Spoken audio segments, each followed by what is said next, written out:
জুবিরুদা আবুল হোসেন দাখিল মাদ্রাসার গোপন কমিটি বাতিল করে নির্বাচনের দাবিতে সুপার বরাবর এলাকাবাসীর লিখিত অভিযোগ।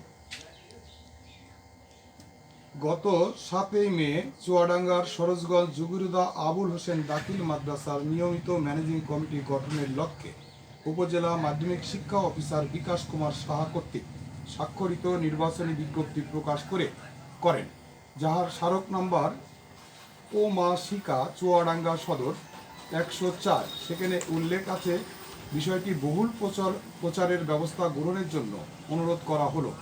মাদ্রাসার সুপার সেটা না করে নিজের গোপন কমিটি করে অনুমোদনের জন্য উপজেলা মাধ্যমিক শিক্ষা অফিসার বরাবর পাঠান।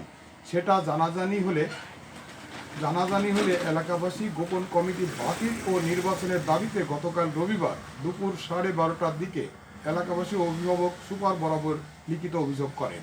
এ সময় উপস্থিত ছিলেন আবুল কালাম আজাদ ঝন্টু, শাহাবুল হোসেন, রাজন, মন্টু মিয়া, পিন্টু মিয়া, আল আমিন, ইসরাফিল হোসেন, মাসুদ রানা, নান্নু মিয়া, রাফিক শিকদার, জাকির হোসেন, আজাদ হোসেন, ফারুক হোসেন, নুরু মিয়া, রফিকুল ইসলাম, মোহাম্মদ আলী, হৃদয় খান, কাদির প্রমুখ।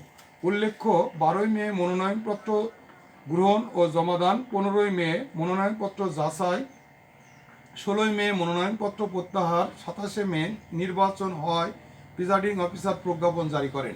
বিষয়টি বহুল প্রচারের ব্যবস্থা না করে সুপার নিজের মনগড়া কমিটি করে অনুমোদনের জন্য পাঠিয়েছে বলে এলাকাবাসীর অভিযোগ।